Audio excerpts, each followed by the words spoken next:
अस्सलाम वालेकुम स्टूडेंट्स। उम्मीद है आप लोग ठीक ठाक होंगे। आज हम लोग ये जो लेक्चर देखने जा रहे हैं और मैं इसको प्रेजेंट कर रहा हूँ, ये एक्सरसाइज 3.3 फर्स्ट ईयर का लेक्चर है। एक लेक्चर में पहले भी आप लोगों को 3.3 से रिलेटेड दे चुका हूँ। उसके अंदर मैंने कुछ सिलेक्टेड क्वेश्चंस आप लोगों के सामने सॉल्व किए थे। आज जो क्वेश्चंस मैं आप लोगों के सामने सॉल्व करने जा रहा हूँ, उन क्वेश्चंस को सॉल्व करने के लिए कुछ प्रॉपर्टीज़ ऑफ डिटर्मिनेंट का पता होना ज़रूरी है। तो सबसे पहले तो आइए देखते हैं कि ये प्रॉपर्टीज़ हैं क्या। Properties of determinant. डिटर्मिनेंट को एक्सपेंड करना आप लोगों ने मैट्रिक लेवल से देखा, और 2x2 ऑर्डर के डिटर्मिनेंट को आप लोग बड़े इजीली उनसे वो सॉल्व करते रहे। फिर उसके बाद आपने फर्स्ट ईयर में जो मैंने आपको पिछला लेक्चर दिया था 3.3 से रिलेटेड, उसमें हम लोगों ने शुक्र है उसमें हम लोगों ने 3.3 के अंदर मौजूद 3x3 ऑर्डर के डिटर्मिनेंट्स को एक्सपैंड करना सीखा था। लेकिन अगर किसी क्वेश्चन के अंदर, किसी प्रॉब्लम के अंदर ये रिस्ट्रिक्शन लगा दी जाए कि आपने किसी क्वेश्चन को विदाउट एक्सपेंशन उसका डिटर्मिनेंट फाइंड करना है, तो विदाउट एक्सपेंशन जो सा है वो आपने डिटर्मिनेंट सॉल्व करना हो या उसकी वैल्यू फाइंड करनी हो, तो आपको प्रॉपर्टीज़ का कुछ पता होना चाहिए। उनमें सबसे पहली प्रॉपर्टी देखें, जैसे मैं आपके सामने एक डिटर्मिनेंट लिख रहा हूँ 1 2 3 4, ये 2x2 ऑर्डर का डिटर्मिनेंट है। इस प्रॉपर्टी को किसी भी ऑर्डर के मैट्रिक्स के डिटर्मिनेंट के लिए जनरलाइज किया जा सकता है। फ़िलहाल मैं आपको नेक्स्ट जो सिंपल सी एग्जांपल्स दे रहा हूँ 2x2 ऑर्डर की, अगर मैं इसे एक्सपैंड करूँ तो diagonal elements minus of diagonal elements की प्रोडक्ट, तो आंसर है -2। अब अगर ये जो भी मैट्रिक्स है वो मैंने यहाँ उसका नाम ये रख लिया 1 2 3 4, अगर मैं उसका ट्रांसपोज लिखूँ, बेटा ट्रांसपोज क्या होता है, रोज को कॉलम्स में चेंज कर दें। अगर मैं इसका डिटर्मिनेंट फाइंड करूँ 1 3 2 4, तो आंसर यही आता है, आंसर में कोई चेंज नहीं आता। इसका मतलब ये हुआ कि किसी मैट्रिक्स का डिटर्मिनेंट लें चाहे उसके ट्रांसपोज का डिटर्मिनेंट लें, आंसर सेम रहता है। ये फर्स्ट प्रॉपर्टी है जो मैंने डिटर्मिनेंट की आपको बताई है। आपको सिर्फ अप्लाई करना आना चाहिए, आपने कोई इंग्लिश इसकी याद नहीं करनी कि for any square matrix determinant of A is equal to determinant of A transpose. मुझे आपकी तरफ से जस्ट इसकी एप्लीकेशन चाहिए। और ये स्पेशली मैंने आप लोगों को बताया था, ये मैं उन स्टूडेंट्स के लिए लेक्चर दे रहा हूँ जो इन दो कॉलेजेस से हैं, लिंक रखते हैं। एक तो गवर्नमेंट ज़मींदार कॉलेज गुजरात के स्टूडेंट्स, और दूसरे नंबर पे जो उनसे है वो government degree college for women डिंग का। अब वो पोस्ट ग्रेजुएट कॉलेज हो चुका है भारत, तो government degree college for women डिंग का। तो ये स्टूडेंट्स जो हैं स्पेशली इन लेक्चर्स को फॉलो करें, क्योंकि ये लेक्चर दिए ही उन लोगों के लिए जा रहे हैं, स्टूडेंट्स के लिए, नंबर 1 पे और नंबर 2 पे जो उनसे ये कॉलेज। अच्छा, तो मैं वापस आ रहा हूँ, प्रॉपर्टीज़ की बात कर रहा था। तो प्रॉपर्टी नंबर 1 मैंने आपके सामने डिस्कस कर दी है। आपसे कोई पूछे कि किसी मैट्रिक्स का डिटर्मिनेंट लें और उसके ट्रांसपोज का डिटर्मिनेंट लें, उसके आंसर में कोई चेंज नहीं होता, ये क्या चीज़ है, तो ये प्रॉपर्टी ऑफ डिटर्मिनेंट है। सेकंड प्रॉपर्टी की तरफ आ रहा हूँ। आपके सामने मैंने एक मैट्रिक्स का डिटर्मिनेंट लिखा, उसके 2 कॉलम सेम हैं, और ये मैंने लिखा एक मैट्रिक्स का डिटर्मिनेंट इसकी 2 रोज सेम हैं। अगर किसी मैट्रिक्स की 2 रोज या 2 कॉलम सेम नज़र आ जाएं, आप इसे एक्सपैंड करोगे तो बेटा आपको नज़र आएगा इसका डिटर्मिनेंट 0 है। इसका मतलब ये हुआ, प्रॉपर्टी अब आपको ज़हन में रखनी है। मैंने ये एक 4x4 ऑर्डर के मैट्रिक्स का डिटर्मिनेंट लिखा, ए बी सी डी, फिर ए बी सी डी, फिर एक्स वाई जी 1 2 3 4 5। मुझे वो कहता है इसे इसका आंसर बताओ, तो एक्सपैंड करने की ज़रूरत नहीं है। अगर नहीं भी लिखा हुआ कि इसके साथ ये भी नहीं लिखा हुआ कि इसे विदाउट एक्सपेंशन सॉल्व करो, सिंपल यही लिखा हुआ आ जाए कि इसे इसका आंसर बताओ, इसे एवेल्यूएट करो, तो आप यहाँ रीज़न स्टेप एक स्टेप में इसका आंसर लिखेंगे 0, और रीज़न दोगे बेटा कि ये रो नंबर 1 और रो नंबर 2 चूँकि सेम है, R1 means row number 1, R2 means row number 2, चूँकि ये दोनों सेम है लिहाजा इसका डिटर्मिनेंट 0 के बराबर है। इस डिटर्मिनेंट की जो वैल्यू है वो 0 के बराबर है। ये है सेकंड प्रॉपर्टी ऑफ डिटर्मिनेंट, जिसका आपको पता होना चाहिए। आपने इसी तरह इसको प्रिपेयर करना है जैसे मैं समझा रहा हूँ। अच्छा, अगर ये ऐसे आ जाए एक्स वाई जी 1 2 3 और आपसे कोई कि इसका एक्सपैंड करके या इवेलुएट करके आंसर बताओ, तो आपने आंसर इवेलुएट किए बगैर सिफर लिखना है। वजह बतानी है कि ये फर्स्ट कॉलम और सेकंड कॉलम चूँकि सेम है, यहाँ रोज सेम थी, इधर कॉलम सेम है, इस वजह से इसका डिटर्मिनेंट सिफर होगा।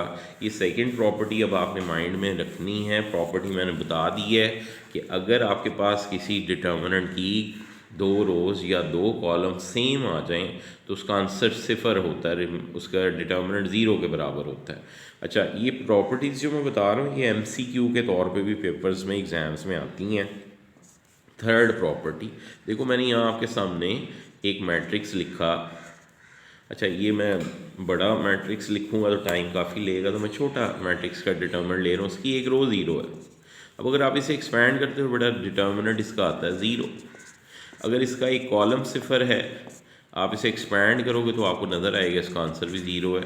इसका मतलब है अगर किसी मैट्रिक्स की पूरी एक रो या पूरे का पूरा एक कॉलम सिफर हो, इंटायर रो, और ब्रैकेट में मैं लफ्ज़ लिख रहा हूँ कॉलम इज़ ज़ीरो, अगर वो सिफर है देन उसका डिटर्मिनेंट सिफर है। वो जो भी मैट्रिक्स है उसका नाम मैंने ये रख दिया, जो भी नाम होगा आपको आइंदा से ये प्रॉपर्टी याद रखनी है। ये थर्ड प्रॉपर्टी जो मैंने लिखी है, और मैं यहाँ फिर लिख रहा हूँ ये बात कि मेरे पास एक मैट्रिक्स है और इसका ऑर्डर है 4x4, 0 0 0 0, इसकी फर्स्ट रो है 1 2 3 4 5 6 7 8 ABCD।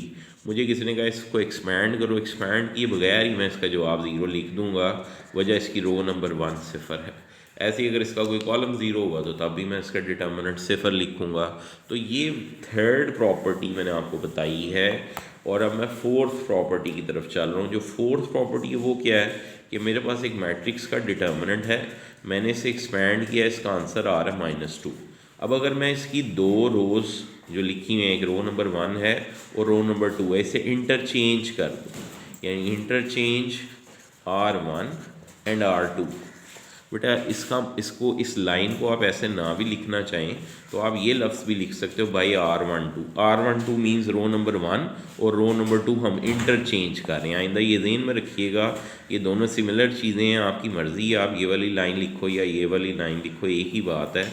अगर मैं इनकी रोज़ को इंटरचेंज कर दूँ तो देखो, रोज़ को इंटरचेंज करने से हुआ क्या, जो सेकंड रो थी वो फर्स्ट रो बन गई और जो फर्स्ट रो थी वो सेकंड रो बन गई। अब अगर मैं इसका डिटर्मिनेंट एक्सपैंड करूँ तो आंसर में माइनस का फ़र्क है, माइनस का डिफरेंस है। इसका मतलब है प्रॉपर्टी ऑफ डिटर्मिनेंट, और ये रो में ऐसे है। सिमिलरली मैं कॉलम में भी इस चीज़ को चेक कर सकता हूँ कि अगर मेरे पास ये कोई मैट्रिक्स लिखा हुआ है, जैसे ये ABCD है, मुझे कहता है इसको एक्सपैंड करो तो आंसर आएगा AD - BC। अब मैं इसके 2 कॉलम्स को इंटरचेंज करना चाहता हूँ, फर्स्ट कॉलम को और सेकंड को, तो बाय C12 का मीनिंग आपको समझ होनी चाहिए। इसका मतलब इंटरचेंज कॉलम नंबर 1 और 2, फर्स्ट कॉलम CD बन गया, सेकंड कॉलम AB बन गया। इसे एक्सपैंड करें तो इसका आंसर ये आ रहा है, आप चेक कर सकते हो इसके और इसके आंसर में माइनस का डिफरेंस है। इसका मतलब ये हुआ कि आइंदा से आपने ये बात जहन में रखनी है कि किसी मैट्रिक्स के डिटर्मिनेंट के अंदर किसी 2 रोज़ या 2 कॉलम्स की जगह रिप्लेस करें, जितनी बार रिप्लेस करें उतनी बार डिटर्मिनेंट को -1 से मल्टीप्लाई करते हैं। यानी मेरे पास यहाँ एक मैट्रिक्स का डिटर्मिनेंट लिखा हुआ था ABC 1 2 3 4 5 6, मुझे किसी ने कहा कि C12 इंटरचेंज कर दो, मैं कर देता हूँ, B2 5 A1 4 C3 6। आप चेक कर लो, मैंने फर्स्ट और सेकंड कॉलम इंटरचेंज किया है, लेकिन साथ लगाना पड़ेगा -1। अब ये दोनों स्टेप्स आपस में इक्वल हैं, पहले ये इक्वल नहीं थे। माइनस लगाने से अब आप चाहे इसको एक्सपैंड करें चाहे इसको एक्सपैंड करके देख लें, आंसर सेम आएंगे, वो आप खुद भी वेरीफाई कर सकते हो। और ये एक दफ़ा किया, इससे अगला स्टेप जगह नीचे नहीं, मैं यहाँ लिख रहा हूँ 9/R23। अब मैंने क्या करना चाहा कि इस स्टेप से आगे जाने के लिए मैंने इसकी सेकंड और थर्ड रो को इंटरचेंज कर दिया जी। अगर कहीं करना पड़ जाए, ज़रूरी तो नहीं ना मतलब हर क्वेश्चन में आपको ऐसा करना है। अगर किसी स्टेप किसी क्वेश्चन में देखेंगे आप और आगे क्वेश्चन आते हैं तो आपके सामने आ जाएंगे, अगर रोज़ को इंटरचेंज करें कॉलम को इंटरचेंज करें तो आपने फिर -1 का साथ मल्टीप्लिकेशन करनी है। अच्छा, यहाँ -1 ऑलरेडी था, जब एक और दफ़ा इंटरचेंज किया तो अब -1 का स्क्वायर बन गया और ऑब्वियसली वो +1 होता है, -1 का स्क्वायर लिखा हुआ है, तो आप इसको ऐसे भी लिख सकते हो। 5 4 6 2 1 3। तो अब ये स्टेप्स आप लोगों को ज़हन में रहने चाहिए। मैंने आपको फोर्थ प्रॉपर्टी पढ़ाई है डिटर्मिनेंट्स की, कि अगर किसी मैट्रिक्स का डिटर्मिनेंट लें चाहे उसका ट्रांसपोज का डिटर्मिनेंट लो, आंसर अनचेंज। सेकंड प्रॉपर्टी बताई थी कि अगर दो रोज़ या दो कॉलम्स किसी डिटर्मिनेंट में सेम हों तो उसके डिटर्मिनेंट का आंसर ज़ीरो होता है। थर्ड प्रॉपर्टी बताई थी कि अगर पूरी पूरी एक रो या कॉलम सिफर है तो डिटर्मिनेंट का आंसर तब भी सिफर है। फोर्थ प्रॉपर्टी अभी पढ़ाई है कि अगर किसी मैट्रिक्स के डिटर्मिनेंट में दो रोज या दो कॉलम्स इंटरचेंज करें तो जितनी बार इंटरचेंज करें उतनी बार इसको -1 से मल्टीप्लाई करना पड़ता है। जो फिफ्थ प्रॉपर्टी है वो एक इम्पॉर्टेंट प्रॉपर्टी है। टोटल इसकी 8 प्रॉपर्टीज़ हैं, फ़िलहाल जो बता रहा हूँ आप लोगों ने उन्हीं को अपने माइंड में रखना है। फिफ्थ प्रॉपर्टी इम्पॉर्टेंट है क्योंकि ये तकरीबन हर क्वेश्चन में यूज़ होगी डिटर्मिनेंट्स के। अच्छा, वो क्या प्रॉपर्टी है? मसलन मेरे पास एक डिटर्मिनेंट है 2 3 4 5।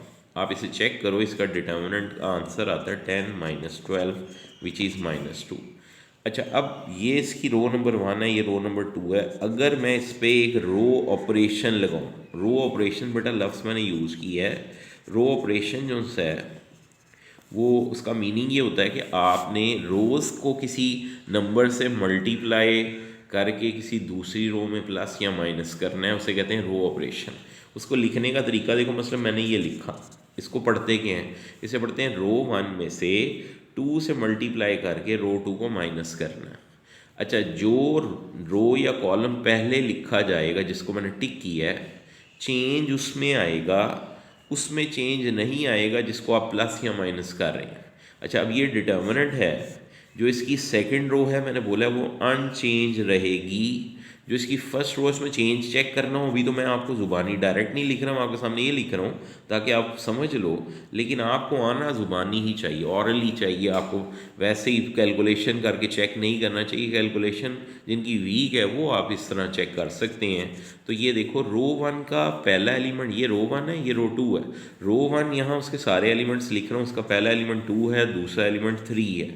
उसमें से -2 टाइम्स रो 2 का पहला एलिमेंट में से पहला फिर माइनस होता है तो 4 आएगा यहाँ पे।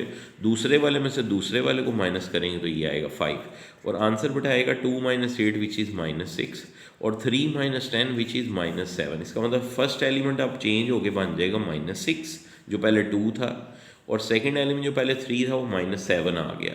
अच्छा, अब अगर आप ये स्टेप देखो तो ये और ये सेम कैसे होंगे? इसका डिटर्मिनेंट चेक करो बेटा। इसका डिटर्मिनेंट, इसकी प्रोडक्ट लोगे -30 प्लस माइनस आएगा बीच में, जब इसकी प्रोडक्ट लोगे -28 तो वो +28 हो जाएगा।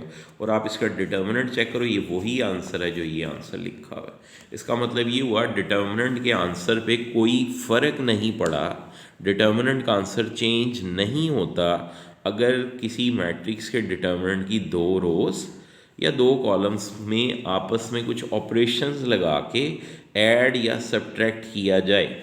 ये मैं फिर रिपीट कर रहा हूँ, जिसको ये बात क्लियर नहीं हुई एक दफ़ा फिर देखिए कि अगर मैं यहाँ कॉलम ऑपरेशन लगा दूँ इसी मैट्रिक्स के डिटर्मिनेंट पे, यानी C1 और C2 ऐड कर दें, तो चलो मैं यहाँ C2 C1 लिख रहा हूँ, तो इसका मतलब अब चेंज C2 में आएगा। मैं फिर समझा रहा हूँ कि जो चीज़ लिखने में रिटन फॉर्म में पहले आती है उसमें चेंज आता है, जो बाद में आती है उसमें कोई चेंज नहीं आता। इसका मतलब ये इसका पहला कॉलम है, ये इसका दूसरा कॉलम है। कॉलम नंबर 2 में चेंज आएगा, column number 1 as it is रहेगा। कॉलम नंबर 2 में क्या चेंज आएगा, इसको इसमें ऐड करना है। आप ज़ुबानी भी ऐड कर सकते हो, -7 में -6 ऐड करें तो -13, 4 में 5 में 4 ऐड करें। अच्छा, 5 में 4 ऐड करो तो आंसर आएगा 9। अब आप इसको चेक कर लो कि ये स्टेप ये स्टेप ये स्टेप सब बराबर है। मसलन वो कैसे, इसका डिटर्मिनेंट ओपन करें तो ये आएगा -54 और माइनस इसको इससे मल्टीप्लाई करें तो -52 आता है, वो प्लस हो जाएगा माइनस दरमियान में होने की वजह से, और आंसर फिर वही अनचेंज्ड आंसर है। तो ये एक प्रॉपर्टी, इंपॉर्टेंट प्रॉपर्टी अभी हमने देखी है, 5वीं प्रॉपर्टी थी डिटर्मिनेंट्स की, कि डिटर्मिनेंट की किसी भी दो रोज़ किसी भी दो रोज़ या दो कॉलम्स के दरमियान कोई भी प्लस या माइनस का या अरिथमेटिक ऑपरेशन लगा के उनकी कैलकुलेशन की जाए, आंसर चेंज नहीं होता। यानी किसी एक रो में किसी दूसरी रो को किसी नंबर से मल्टीप्लाई करके ऐड या सब्ट्रैक्ट कर दो, या किसी एक कॉलम में किसी दूसरे कॉलम को प्लस या माइनस कर दें किसी नंबर से मल्टीप्लाई करके, तो डिटर्मिनेंट का आंसर अनचेंज रहता है। ये टोटल 5 प्रॉपर्टीज़ आज हम लोगों ने देख ली हैं। अब इन प्रॉपर्टीज़ को मैं क्वेश्चन के ऊपर अप्लाई कर रहा हूँ। क्वेश्चन नंबर 2 अक्सर शॉर्ट क्वेश्चन एग्जाम्स में आता है। एक्सरसाइज 3.3 से रिलेटेड ये क्वेश्चन है। पेज नंबर 111 बुक पे आप देख सकते हैं। तो वहाँ उसने ये वर्ड लिखे हुए हैं विदाउट एक्सपेंशन, यानी आपने एक्सपेंशन नहीं कर सकते। अगर आपने एक्सपेंड करके क्वेश्चन सॉल्व किया तो आपके क्वेश्चन के नंबर आपको 0 मिलेंगे। ये इसका फर्स्ट पार्ट है, वो यहाँ लिखा हुआ है 6, 7, 8, दूसरी रो है 3, 4, 5, तीसरी है 2, 3, 4। अब अगर कोई कहता है कि इसको एक्सपैंड किए बगैर इसका डिटर्मिनेंट 0 ला के दिखाओ, आपने इसकी लेफ़्ट हैंड साइड से स्टार्ट लेना है। एक्सपैंड नहीं आप कर सकते। 6, 7, 8, 3, 4, 5, 2, 3, 4 और राइट साइड कैसे लेके आनी वो स्टेप देखो। अब ये थोड़ा सा सोचो कि कौन सी वो प्रॉपर्टी है, एक्सपैंड तो आप कर नहीं सकते, कौन सी वो प्रॉपर्टी है जिससे इसका डिटर्मिनेंट का आंसर 0 आ सकता है। वो 2 प्रॉपर्टीज़ मैंने आपको समझाई हैं अभी। उनमें एक प्रॉपर्टी थी किसी डिटर्मिनेंट की पूरी एक रो या पूरे का पूरा एक कॉलम 0 हो तो इसका डिटर्मिनेंट 0 होता है। वो फ़िलहाल मुझे यहाँ नज़र नहीं आता ऐसा होते हुए। तो फिर एक ही प्रॉपर्टी रह जाती है 5 में से जिसके डिटर्मिनेंट का आंसर 0 था। वो ये थी कि अगर किसी डिटर्मिनेंट की एक पूरी रो किसी भी डिटर्मिनेंट की 2 रोज़ या 2 कॉलम सेम हो जाएं तब भी उसका डिटर्मिनेंट 0 होता है। इसको सेम कैसे करना है, सेम यहाँ कोई रो या कॉलम नज़र नहीं आ रहा, उसके लिए भी मैंने जो 5वीं प्रॉपर्टी पढ़ाई है, जो मेन मोस्ट इम्पॉर्टेंट प्रॉपर्टी है इस एक्सरसाइज की या डिटर्मिनेंट्स की, वो ये थी कि आप किसी भी 2 रोज़ या 2 कॉलम्स के दरमियान कोई ऑपरेशन लगा के उन्हें प्लस या माइनस कर सकते हैं। फ़िलहाल चेक करो, ये 8 है, ये 7 है। अगर मैं इस थर्ड कॉलम में से सेकंड कॉलम माइनस कर दूँ तो थर्ड कॉलम चेंज होकर 1, 1 और 1 आ जाता है। सिमिलरली उसके बाद जो है सेकंड कॉलम में से फर्स्ट कॉलम माइनस कर दूँ तो वो भी 1, 1, 1 हो जाता है और 2 कॉलम सेम हो जाएंगे, डिटर्मिनेंट 0 होगा। इसको लिखना ऑपरेशन को कैसे, बाय C3 माइनस C2। अच्छा, आप लोग C1 माइनस C2 और C2 माइनस C3 भी कर सकते हैं, फिलहाल वो मैं नहीं बोल रहा। इस तरफ वापस आ रहा हूँ। C3 माइनस C2 का मतलब है, अगला स्टेप यहाँ लिख रहा हूँ, इसका मतलब है बेटा चेंज किस में आएगा, चेंज आएगा C3 में। फर्स्ट सेकंड कॉलम में कोई चेंज नहीं आना। इसका मतलब फर्स्ट कॉलम होगा 6, 3, 2 और सेकंड कॉलम रहेगा 7, 4, 3 और C3 में से C1 माइनस करें। आपको मैं जिनको कैलकुलेशन ज़ुबानी करने में डिफ़िकल्टी है वो ये चेक कर लो, मैंने अभी बताया था, मैं ये दोबारा समझा रहा हूँ। C3 ये वाला है, इसका पहला एलिमेंट, इसका दूसरा एलिमेंट, इसका तीसरा element minus minus minus. C2 का हर एलिमेंट लिखा 7, 4, 3, तो बेटा इसका आंसर 1, 1, 1 आ गया। इसका मतलब यहाँ 1, 1 आ जाएगा। अच्छा, अब जो मैंने जैसे C3 माइनस C2 किया है, अब अगर आप C2 माइनस C1 करते हो, ये ऑपरेशन बताने ज़रूरी हैं जैसे मैं लिख रहा हूँ। तो C2 में से भी C1 माइनस करो तो C2 में चेंज आएगा, ना फर्स्ट कॉलम चेंज होगा ना थर्ड कॉलम चेंज होगा। अच्छा, C2 माइनस C1 करेंगे तो 7 माइनस 6 1 होगा, ये भी 4 माइनस 3 1 होगा, 3 माइनस 2 1 होगा। और अब आप इसका आंसर 0 लिखेंगे, वजह बताएंगे कि कॉलम नंबर 2 और कॉलम नंबर 3 सेम हो गए। तो ये वे था किसी मैट्रिक्स के डिटर्मिनेंट को 0 प्रूव करने का विदाउट एक्सपेंशन। ये मैंने क्वेश्चन नंबर 2 आपके सामने उसका एक पार्ट सॉल्व किया है। आप इसका सेकेंड पार्ट और थर्ड पार्ट जब सॉल्व करोगे तो आपको नज़र आएगा थर्ड पार्ट इन्हीं 2 ऑपरेशन से सॉल्व हो जाता है, दोनों में कोई डिफरेंस नहीं है। तो ये अब आपके ज़िम्मे है, ये क्वेश्चन आप लोगों ने सॉल्व करना है। मैं नेक्स्ट क्वेश्चन की तरफ जाने लगूँ। अच्छा, मैंने प्रॉपर्टी अभी आपको बताई है, प्रॉपर्टी जो सी है वो आप लोगों को मैंने टोटल 5 बताई हैं। एक छठी प्रॉपर्टी उसका भी जिक्र कर दें क्योंकि क्वेश्चन में नज़र आ गया जिसमें एक प्रॉपर्टी और यूज़ होने लगी है। ये एक डिटर्मिनेंट है जिसमें मैंने लिखा 1, 2, 3, 4। अब अगर मैं आपसे अभी मैंने इसको सॉल्व भी करके दिखाया था, इसका आंसर होता है -2। अगर मैं ये बेटा मैट्रिक्स की शक्ल में लिखता और आपसे कहता कि इसमें बताओ क्या चीज़ कॉमन है जो मैट्रिक्स से बाय लिखी जा सकती है। तो जिसे मैट्रिक्स का थोड़ा सा भी कॉन्सेप्ट जहन में होगा उसके जहन में फ़ौरन आना चाहिए इनमें से कोई भी चीज़ कॉमन बाहर नहीं निकाली जा सकती मैट्रिक्स से। उसकी वजह यह है कि मैट्रिक्स से बाहर वो चीज़ आती है जो सारी एंट्रीज़ में कॉमन है। हाँ, अगर यहाँ 2 4 लिखा हुआ है, यहाँ 6 और 8 लिख दिया जाए, अब सर 2 इसमें से कॉमन बाहर आ सकता है सब में से। जब वो बाहर आएगा तो 4 3 1 2 करके लिखा जाएगा। लेकिन मैट्रिसेस में तो ये होता है कि सारी एंट्रीज़ में कुछ कॉमन हो तो वो पूरे मैट्रिक्स से बाहर आता है। डिटर्मिनेंट में ऐसा नहीं है। डिटर्मिनेंट में अगर किसी एक रो या एक कॉलम में भी आपको कुछ चीज़ कॉमन नज़र आती है तो आप उसे डिटर्मिनेंट से बाहर निकाल सकते हो। मसलन इस कॉलम में 2 कॉमन था, मैं इसे कॉमन निकाल सकता हूँ डिटर्मिनेंट से बाहर। टेक कॉमन 2 फ्रॉम, कहाँ से निकाल सकते हो, C2 से। जब वो बाहर आएगा तो अंदर आएगा क्या, अंदर आएगा पहला कॉलम तो ऐसे ही रहेगा, दूसरा कॉलम में 2 कॉमन निकाला तो 1 2 रह गया। अब अगर मैं इसे एक्सपैंड करता हूँ इसका आंसर यही आएगा। मसलन 2 तो बाहर लिखा हुआ है, एक्सपैंड करोगे तो पहले आएगा 2 माइनस फिर आएगा 3, बेटा ये -1 है, 2 को -1 से मल्टीप्लाई किया तो -2 ही आ गया। इसका मतलब है आंसर में कोई चेंज नहीं आ रहा, डिटर्मिनेंट का आंसर एज इट इज़ है। इसका मतलब है अगर किसी मैट्रिक्स के डिटर्मिनेंट के अंदर किसी एक रो या कॉलम में भी कुछ कॉमन नज़र आए तो उसे डिटर्मिनेंट से बाहर निकाला जा सकता है। ये मैंने आपके सामने बात समझाई है, प्रॉपर्टी नंबर 6 है ये। तो कोई नोट्स वगैरह यूज़ कर लें जो लोग दूर हैं, अगर वो कहीं करीब हैं तो गुजरात में जो स्टूडेंट्स रहते हैं उनके लिए तो चलें बात कुछ और है। ये जो डिंगा साइड पे स्टूडेंट्स हैं जिनको मेरे नोट्स भी अवेलेबल नहीं हैं, उनको बता रहा हूँ कि वो लोग फिर किसी अच्छे नोट्स को यूज़ करें और इसको साथ साथ क्वेश्चंस को देखा करो मैं जैसे बता रहा हूँ। अच्छा, ये मेरे पास एक क्वेश्चन आ गया, ये क्वेश्चन पेपर में शॉर्ट क्वेश्चन के तौर पर आया हुआ। थर्ड क्वेश्चन है, सेकंड पार्ट है, पेज नंबर है 111 बुक का जी।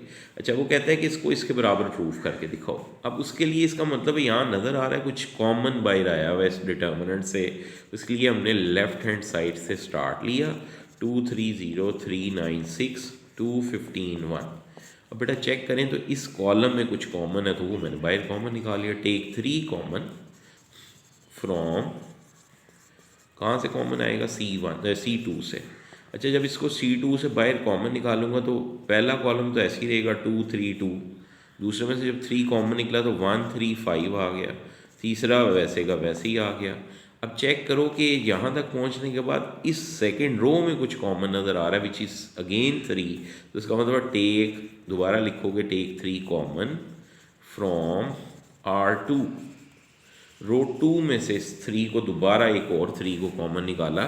एक 3 ऑलरेडी था, जब यहाँ से एक और 3 बार आया तो वो मल्टीप्लाई होकर 9 हो गया। अंदर क्या आएगा, 2 1 0 पहली रो है, दूसरी रो आएगा 3 कॉमन निकल गया तो 1 1 2 आ गया, 2 5 1 आ गया। तो आप चेक कर सकते हो ये राइट हैंड साइड आ गई है। तो ये वे था इन क्वेश्चंस को सॉल्व करने का कि आपने विदाउट एक्सपेंशन अगर चाहना है, मतलब वैसे तो इस क्वेश्चन के ऊपर जो है वैसे कुछ भी नहीं लिखा हुआ, इवैल्यूएट करने के लिए कह रहे हैं। आप इसे एक्सपैंड करके भी इक्वल प्रूव कर सकते हो, लेकिन अगर आप गौर करो तो उस पर टाइम ज़्यादा लगेगा बजाय इस पे जो 2 प्रॉपर्टीज़ यूज़ करके हमने 2 स्टेप्स में इसको सॉल्व कर लिया। इस वजह से प्रॉपर्टीज़ को आना चाहिए आपको, अदरवाइज़ क्वेश्चन जो से हैं वो कॉम्प्लिकेटेड हो जाती हैं प्रॉपर्टीज़ के बगैर सॉल्व करते हुए। ये कुछ क्वेश्चन मैंने आपके सामने सॉल्व किए हैं आज के लेक्चर में। इन क्वेश्चंस को आपने देखना है। नेक्स्ट लेक्चर के अंदर मैं मज़ीद क्वेश्चंस को सॉल्व करूँगा। होपफुली आज के लेक्चर की आपको समझ आई होगी। बेटा जिन लोगों ने ये लेक्चर लेने हैं वो चैनल को सब्सक्राइब भी किया करें, और सेकेंडली ये है कि अपने दोस्तों में और अपने क्लास फेलोज़ तक कन्वे करें कि लेक्चर्स जो से हैं मैथ्स के, अगर कोई कॉन्सेप्ट क्लियर करना चाहता है तो वही लेक्चर लाजमी ले। फिर इंशाल्लाह बात होगी। टेक केयर, अल्लाह।